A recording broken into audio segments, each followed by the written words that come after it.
15장 3절에서 5절, 8절에서 9절의 말씀입니다. 너희는 내가 일러준 말로 이미 깨끗하여졌으니 내 안에 거하라. 나도 너희 안에 거하리라. 가지가 포도나무에 붙어있지 아니하면 절로 과실을 맺을 수 없음 같이 너희도 내 안에 있지 아니하면 그러하리라. 나는 포도나무요 너희는 가지니 저가 내 안에 내가 저 안에 있으면 이 사람은 과실을 많이 맺나니 나를 떠나서는 너희가 아무것도 할 수 없습니다. 너희가 열매를 많이 맺으면 내 아버지께서 영광을 받으실 것이요 너희는 내 제자가 되리라. 아버지께서 나를 사랑하신 것 같이 나도 너희를 사랑하였으니 나의 사랑 안에 거하라. 아멘. 예수님께서 잡혀 돌아가시기 직전에 하신 말씀이세요. 제자들의 발을 씻기시고 십자가 사건 바로 전에 하신 말씀입니다. 이 말씀을 요약해 볼까요? 첫 번째로 내 안에 거하라고 명령하십니다. 두 번째로 나도 너희 안에 거한다라고 선언하십니다. 세 번째로 내 안에 있으면 열매를 맺는다고 약속하십니다. 그리고 나의 사랑 안에 거하라라고 당부하십니다. 교우 여러분 반갑습니다. 그동안 안녕하셨는지요? 비록 영상으로지만 이렇게 뵐 수 있어서 그리고 함께 공동 예배를 드릴 수 있어서 참으로 좋습니다. 팬데믹이 아직도 우리 주변에서 너울대고 있기에 안녕하셨는지요? 라고 하는 인사에는 특별한 의미가 있습니다. 끝날 때까지 결코 끝난 것이 아니다. 이 말이 딱 맞아 떨어지는 시절입니다. 지난 1년 이상 전 세계를 공포에 몰아넣고 그 차가운 칼날을 휘두른 코비드-19는 아직도 변종으로 재확산의 기회를 호시탐탐 우리 주위에서 노리고 있습니다. 가슴 아프게도 이 팬데믹으로 많은 이들이 사망했습니다. 그 숫자가 천문학적이기에 실감이 잘 나지 않아요. 북미 지역의 꽤 많은 재림교회 교우들도 팬데믹의 여파로 세상을 떠나셨습니다. 더구나 팬데믹은 아직도 경제적인 어려움을 많은 이들에게 주고 있고 또한 무엇보다도 보이지 않는 곳에서 많은 이들에게 정신적인 질환의 원인이 되고 있습니다. 그 와중에 미국에서는 인종 갈등, 종족 차별이 이슈가 되어 사회를 불안하게 하고 있습니다. 인종 차별 문제가 요새처럼 큰 이슈가 된 적은 1960년대 이후 미국 현대사에 없었습니다. 코비드의 근원지가 어디냐라는 물음이 시발점이 되었습니다만 원래부터 수면 아래에 잠복해 있던 그 반아시아인 정서 혹은 아시아인 무시 정서가 또 폭발을 했습니다. 대도시 여러 곳에서 무차별, 특히 아시아인계 노인들 심지어는 어린아이들까지 무차별하게 괴롭힘을 당하거나 폭행을 하거나 심지어는 살인까지 당하는 일들이 있어 왔습니다. 소수 인종인 아시아인들이 이유 없이 화풀이 대상이 되어버렸습니다. 차별은 권력과 힘의 문제예요. 힘 있는 숫자가 많은 이들이 힘없고 적은 숫자의 이들을 괴롭히는 것이 차별이에요. 또한 우리는 지난 1, 2년 동안 역사 교과서에만 나오는 파시즘 같은 것이 오늘날에도 일어날 수 있다는 것을 생생하게 이 미국 땅에서 경험을 했습니다. 세상이 돌아가기는 돌아가지만 뭔가 톱니바퀴가 맞아떨어지지 않는 그런 시절이에요. 질서와 혼돈이 섞여 있는 그런 시절입니다. 팬데믹의 긴 터널의 끝이 보일 것 같긴 하지만 과연 이 긴 터널을 나갈 수 있을까? 그리고 이 터널을 벗어나고 나면 더 긴 터널이 기다리지 않을까라는 불안한 생각도 듭니다. 우리는 이럴 때 근원적인 질문을 해야 합니다. 우리가 팬데믹 전으로 돌아갈 수 있을까? 아닐까? 그런 질문이 아니라 근본적인 질문을 해야 합니다. 과연 우리는 어떻게 살아야 하는가? 무엇을 바라보고 살아야 하는가? 내 믿음 생활은 어떻게 하는가? 오늘의 본문 말씀에서 예수님께서는 우리에게 초청하십니다. 명령하세요. 내 안에 거하라. 내 안에 거하라. 나와 연합돼서 있어라. 나와 하나 된 관계로 초청하고 계십니다. 이 말은 무슨 뜻인가? 첫 번째로 내 의지의 행위로 예수 안에 계속 거하겠다. 그러고 굳게 결심하고 행동으로 옮기는 것을 뜻합니다. 여러분, 한국말로 내 안에 거하라라고 하면 지금부터 거하라고 하는 인상을 받습니다. 그게 아니에요. 이미 형성된 관계를 계속하라. 미래 시제가 아니라 현재 시제예요. 그래서 3절에 현재 시제로 너희가 이미 깨끗해졌다라고 얘기하잖아요. 깨끗해져 있으니 내 안에 계속해서 거하라는 뜻이에요. 그래서 요새 영어 성경에는 abide in me라고 하는 번역 대신에 remain in me, 즉 내 안에 계속 남아있으라는 그 뜻을 강조해서 그렇게 번역을 해요. 그게 더 정확한 번역입니다. 바로 전장의 요한복음 13장에서도 예수님께서는 제자들의 발을 씻기시면서 이미 목욕한 자는 발밖에 씻을 필요가 없느니라, 온몸이 깨끗하니라 너희는 깨끗하라고 얘기했어요. 같은 말이에요. 여러분, 근데요, 이 안에 내 안에 거하라고 하는 이 명령은 히라보에서 독특한 문법 형태예요. 즉 아오리스트, 부정과거 동사 시제 명령의 형태입니다. 잊어버리셔도 됩니다. 그 의미가 뭐냐면 어느 한 시점에서 의지의 행위를 하는 것을 뜻해요. 즉 너희들은 나하고 함께 있기 때문에, 나와 관계 안에 있기에 깨끗하다, 정결해 있다, 즉 내 안에 거하고 있다. 그런데 현재 나와의 관계를 계속하겠다고, 내 안에 계속 머물겠다고 이 시점에서 결심해라, 천명해라, 행동에 옮기라, 그런 말씀인 것입니다.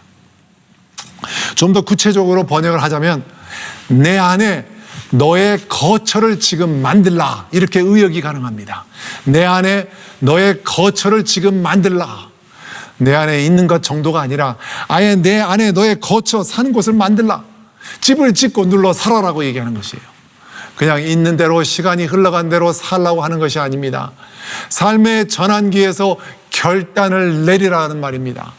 여러분, 제자들에게는 세족 발을 씻기는 아주 이상한 사건이 있었어요. 선생님이 제자들의 발을 씻겨요. 제자들은 아직 십자가 사건을 모르고 있어요. 그 제자들에게는 세족 행위와 십자가 사건 사이에서, 우리에게는 일상에서 닥치는 큰 사건 또 혹은 큰 혼돈 앞에서 결단을 하라. 다시 말하면 요새 같은 때를 두고 하시는 말씀이에요. 역사가 소용돌이 돌이치는 그 울돌목에서 결단을 내리라. 인류사가 거대하게 전환되는 그 시점에서 너는 너 인생의 큰 결심을 하라는 것입니다. 내가 주님 안에 거처를 만들고 평생 동안, 아니 영원히 그 안에 거하도록 하겠습니다. 그런 선언을 해라, 결의를 해라, 결심을 하라는 것입니다. 이것은 불확실한 이 시절을 살아가는 우리에게 주님께서 하시는 명령이고 초청인 것입니다. 내 안에 거처를 만들고 아예 눌러 살아라. 다시 한번 마음을 가다듬고 흔들리지 마라. 내 안에 집을 지어라. 불안하지 말고 내 안에서 살아라는 말씀인 것입니다. 두 번째로 이 말씀, 이 내 안에 거하라 하는 이 둘째 후반부 구절을 보면 문자적으로 그대로 옮겨놓으면 그리고 나는 너 안에, 내 안에 거하라, 그리고 나는 너 안에, 그런 뜻이에요. 한국말 성경에는 나도 너희 안에 거하리라고 번역을 했어요. 이해하기가 좀 애매합니다. 하나님께서 우리 안에 거하시는 것이 우리가 하나님 안에 거한 것의 조건부 결과인지 아니면 약속인지 동시 상황인지 명쾌하지가 않습니다. 저는 나도 너희 안에라는 이 구절을 하나님의 선언, 하나님이 하시는 격려의 의미로 보아야 된다고 생각합니다. 왜냐? 내 안에 계속 거하라고 하신 명령에 대하여 이제 여기서 자신의 입장을 선하고 격려해야 한다고 있기 때문인 것입니다. 나도 너희 안에 계속 거할 것이다 라고 읽어야 된다는 걸 생각합니다. 왜냐하면 15장 전반부가 포도나무와 그리고 포도나무에 같이 엮여져 있는 그 가지인 우리와의 그 관계를 얘기하고 있기 때문에 그 문맥이 그래요. 왜냐하면 이미 연결되어 있어요. 우리는 서로에게 거하여 있어요. 서로와 이렇게 연합되어 있어요 라는 그 문맥 때문에 하나님께서 내 안에 계속 거하라, 나도 너희 안에 거하고 있다라고 하는 하나님의 선언이고 격려라고 봐야 된다고 생각합니다. 걱정하지 마라. 내가 너희와 하나 되어 있음을, 연합되어 있음을 확신하도록 하라. 내가 너희 안에 거하여 있다. 너희도 내 안에 계속 거하라. 이렇게 격려로 읽는 게 성경 전체 문맥에서 타당합니다. 왜냐하면 예수님께서는 자신의 백성 안에 이미 거하여 오셨기 때문이에요. 인간이 범죄한 직후에 아담과 하와가 가죽옷을 거치고 에덴 동산에 있어서 쫓겨났을 때 하나님께서는 그 화염검을 두어 생명나무의 길을 지키게 하셨습니다. 화염검. 화염검은 실제적으로 칼이 있었다는 것이 아니라 칼의 번쩍임, 칼처럼 번쩍이는 빛, 그런 뜻이에요. 즉 칼처럼 빛나는 광채가 있었다라는 뜻이에요. 여러분, 이 광채는 하나님 존재 자체의 빛으로서 나중에 셰카이나 영광, 하나님의 영광이 머무는 곳으로 알려졌어요. 즉 하나님은 그들이 쫓겨나가는 그 시간에도 그들과 자신 사이에 하나님의 임재의 장소, 접촉점의 장소, 연합하는 장소, 소통하는 장소를 만들어 놓으신 것입니다. 생명나무의 길에 칼을 두고 천사를 두어 그들을 막으려 하는 것이 아니라 아담과 하와에게 생명나무의 에로의 길이 거기 있다는 것을 보여주신 것입니다. 또한 광야에서 하나님께서는 내가 그들 중에 거할 성소를 그들이 나를 위하여 짓게 하라라고 말씀하신 것입니다. 그들 중에 거하기 위하여, 인간과 함께 거하기를 원하시는 하나님이십니다. 불순종으로, 그래서 절대자로부터 떠난 인간에게 직접 오시어 내가 너희 안에 거하기를 원한다 라고 얘기하세요. 매우 능동적으로 구속의 행위에 참여하시는 하나님이십니다. 더 나아가 하나님께서는 사람 안에 함께 거하시기 위하여 육신이 되셨어요. 말씀이 육신이 되어 우리 안에 거하심에, 장막을 치심에, 거처를 만드심에 우리가 그의 영광을 보니 아버지의 독생자의 영광이여 은혜와 진리가 충만하더라. 직접 오시어 우리 안에 장막을 치신 분이에요. 인간 안에 거처를 만드신 분입니다. 그래서 두 번째 구절, 그 후반부 구절, 나도 내 안에는 하나님의 선언이고 하나님의 격려인 것입니다. 내가 너의 안에 거하여 있다. 그런 것 같이 너는 내 안에 꼭 거하여 있거라. 너와 나는 뗄래야 뗄 수가 없는 그런 관계이다. 예수께서는 그토록 우리와 하나가 되고 싶어 하십니다. 교통하고 친교를 나누고 관계를 맺고 싶어 하시는 것입니다. 매우 간절하게 우리가 그분 안에 거하는 것을 원하세요. 그 하나님 여러분 감사하지 않으십니까? 우리가 뭐길래 눈물 나게 고맙지 않으십니까? 세 번째로 내 안에 거하라 하는데 그 거함의 토대, 그 거처의 토대는 무엇일까? 여기 9절에 보면 이렇게 얘기하셨어요. 아버지께서 나를 사랑하신 것 같이 나도 너희를 사랑하였으니 나의 사랑 안에 거하라. 예수께서 우리의 그분의 사랑 안에 거하라고 합니다. 먼저 3절에 내 안에 거하라고 얘기하시고 9절에 내 사랑 안에 거하라고 얘기하셨어요. 그분의 사랑이 우리의 거처가 되는 것입니다. 예수께서는 이 사랑을 육신이 되시면서 표현하셨어요. 사랑의 사역을 통하여 자신의 사랑을 보여주셨습니다. 무엇보다도 십자가를 통하여 그 사랑의 완성, 최고 절정을 보여주시고 우리 보고 그 사랑 안에 거하라고 하시는 것이에요. 십자가의 은혜 아래 거하라고 초청하시는 것입니다. 십자가 위가 우리가 주님 안에 거하는 장소입니다. 우리는 그 십자가 위에서 그분 안에 거하는 것이에요. 그곳이 예수님과 우리가 연합하는 장소인 것입니다. 그곳만이 우리가 진정으로 그분을 만나는 자리, 그분 안에 거하는 장소인 것입니다. 우리는 십자가에서 생명을 얻습니다. 죽음을 넘어선 생명을 얻어요. 그분의 죽음을 나의 죽음으로, 그리스도의 승리를 나의 승리로 받아들이는 것입니다. 근데 구체적으로 십자가 위에서 그분 안에 거한다는 말은 무슨 뜻인가? 그 말은요, 여러분, 예수님의 베어진 자리, 예수님의 상처의 자리에 우리가 거한다는 말인 것입니다. 예수님의 상처, 그리스도의 죽음의 배인 자리에 우리가 가지 쳐져서 심어질 때 우리는 십자가 위에서 거하는 것입니다. 우리가 가지침을 겪으면서 포도나무에 접붙일 수 있는 장소가 생긴 것입니다. 가지침을 겪으면서 그 가지 쳐진 곳과 예수의 배인 상처가 합쳐질 때 우리는 그와 함께 십자가에서 죽습니다. 십자가 위에서 거하는 것입니다. 사도 바울은 말합니다. 내가 그리스도와 함께 십자가에 못 박혔나니 그런즉 이제는 내가 산 것이 아니요 오직 내 안에 그리스도께서 사신 것이라. 이제는 내가 육체 가운데 사는 것은 나를 사랑하사 나를 위하여 자기 몸을 버리신 하나님의 아들을 믿는 믿음 안에서 사는 것이라. 갈라디아서 2장 20절. 나를 십자가에 못 박을 때 우리는 가지쳐져서 베어짐을 겪습니다. 아파요, 힘들어요. 하지만 그럴 때 예수님의 십자가의 상처에 우리가 하나가 되어집니다. 그 죽음의 고통을 통과하고 그분의 부활에 동참하여 그리스도 안에 생명과 권능을 누릴 수 있게 되는 것입니다. 그러면서 우리는 그분과 소통하게 됩니다. 교제합니다. 그게 바로 그분 안에 거한다는 뜻인 것이에요.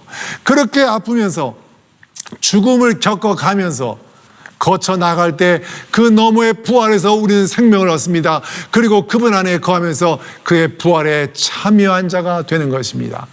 만일 우리가 그의 죽으심을 본받아 연합한 자가 되었으면 또한 그의 부활을 본받아 연합한 자가 되리라. 로마서 6장 5절의 말씀입니다. 그리스도 안에 거함으로 십자가 위에서 매일 우리의 육신을 죽이고 우리의 삶 전체를 부활하신 예수의 생명에 일치하도록 하십시다. 네 번째로, 그리스도 안에 거하면 열매를 맺습니다. 내 안에 있지 아니하면 너희도 열매를 맺지 못할 것이요. 여러분, 은혜는 우리 믿음의 근원이고 토대가 됩니다. 오직 은혜 위에서만 열매를 맺는 것이 가능합니다. 예수 안에 있는 것, 예수의 십자가 위에 있는 것이 바로 은혜 그 자체인 것입니다. 우리가 그리스도 안에 거하는 것이 우리가 그분을 닮아가는 장소고, 그리고 열매를 맺어가는 곳입니다.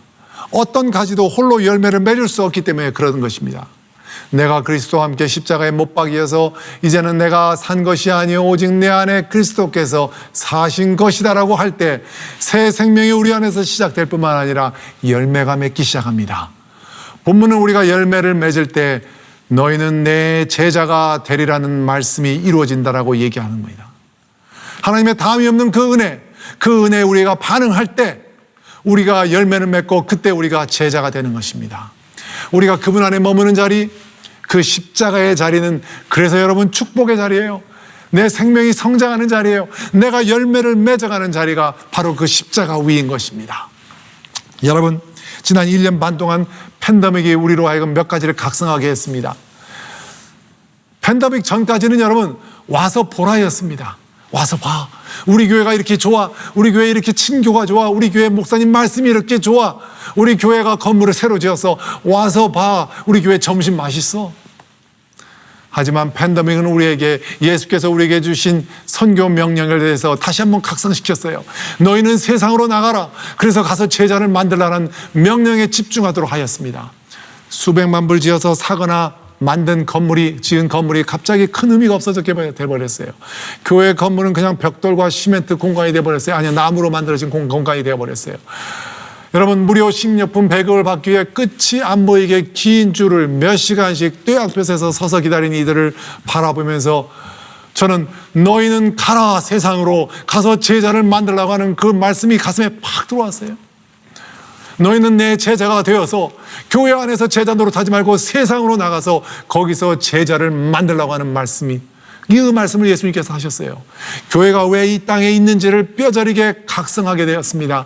세상에 보냄을 받은 우리는 교회 안에서가 아니라 세상에서 열매를 맺을 때 제자가 되는 것입니다. 여러분, 이쯤에서 우리는 한 가지 또 다른 본연 아주 근본적인 질문을 해야 됩니다. 인간의 실존에 관한 질문을 해야 합니다. 우리의 인간 실존에서 왜 우리는 하나님 안에 거해야 하는가? 그냥 살면 안 되는가? 여러분, 인간은 무엇입니까? 인간은 무엇입니까? 인간을 쪼개면 무엇이 남습니까? 한번 그런 거 생각해 보신 적 있어요? 인간을 쪼개면 여러분, 그 내면 깊은 곳에는 불안이 드리워져 있습니다. 인간은 태어날 때부터 불안한 존재예요. 어린 아이들도 불안이 무엇인지 알고 있어요. 막연한 불안입니다. 그 출처를 알 수 없어서 더 무서워요. 불안은 살고자 하는 삶을 살지 못하게 만들어요. 불안이 짓누르는 인생은 어둡습니다. 초라해요.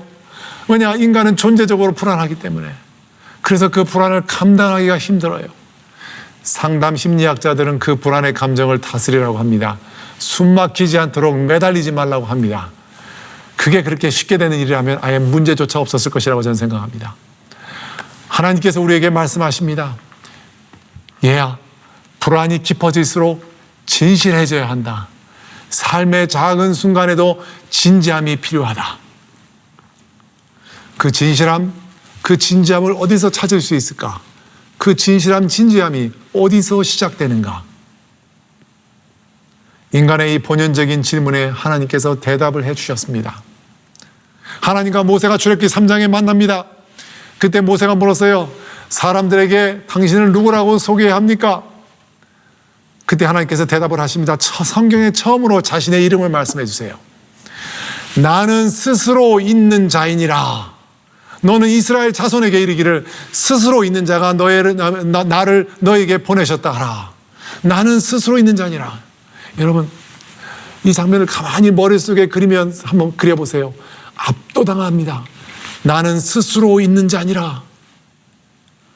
왜 하나님의 이름이 왜 나는 스스로 있는 자일까? 생각하면 생각할수록 우리를 후려치는 벼락 같은 깨달음을 여기서 나오는 것이에요. 하나님이 이 이름을 모세에게, 인간에게 알려줄 때 여기에는 메시지가 있어요. 모세야, 인간아, 너는 스스로 있지 못하는 존재이다. 나는 스스로 있는 존재이다. 너희는 그렇지 못하다.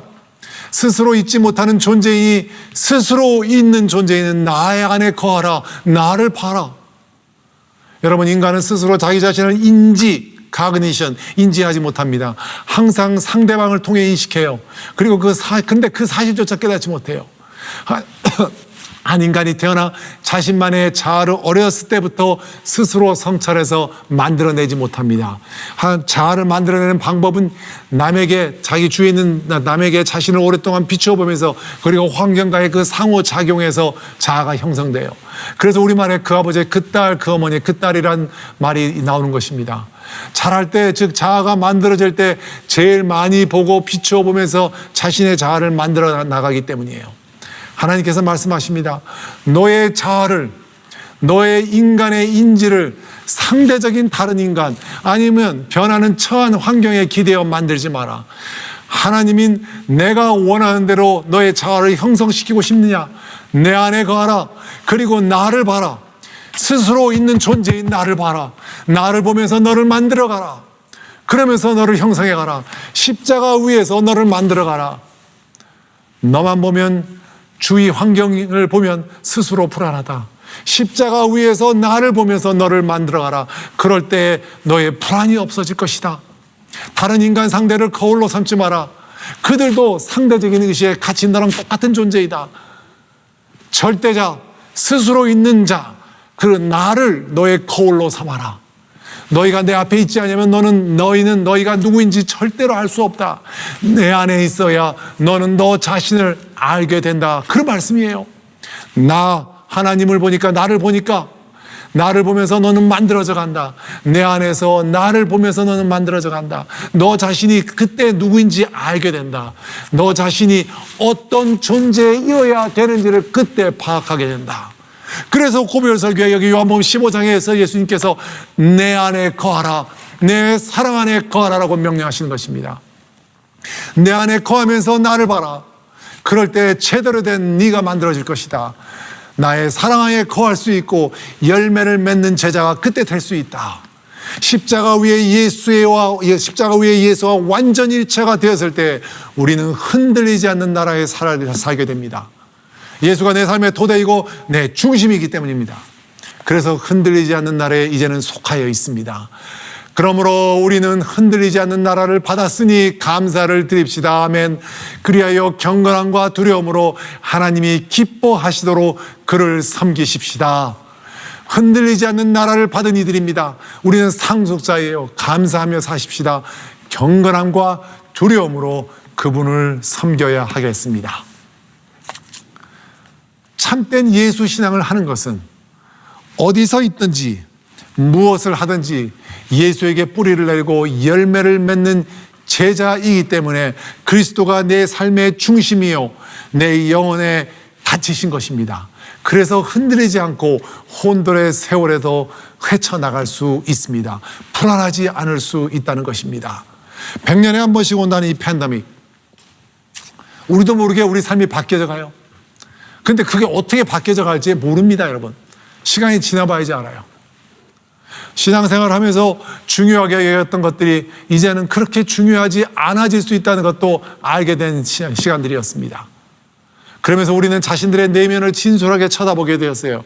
내가 핵심 예수 신앙을 해왔는지, 아니면 형식과 허위에 매달린 껍질 신앙을 해왔는지, 예배를 집에서 시청해도 내가 예수님에 대한 진정성, 그것이 있는 한 하나님은 그곳에서 그 시간에 나와 함께 하시기 때문인 것입니다. 핵심은 내가 주님 안에, 주님이 내 안에 거하시는가 하는 거예요. 내가 살아있는 예수 신앙을 하는가? 그게 핵심이에요. 내가 십자가 위에 있는가? 그게 핵심인 것입니다. 예수님은 내 삶의 중심이십니다. 내 삶의 나침반이세요. 내 삶의 토대이십니다. 그분은 내 영혼의 항구이시고 내 삶의 닻을 움직이는 키이시고, 그래서 우리가 주님 안에 내 거처를 만들고 고정을 해야 돼요. 그래야 진정한 내가 만들어집니다. 그리고 주님이 원하시는 방향으로 항해를 하게 됩니다.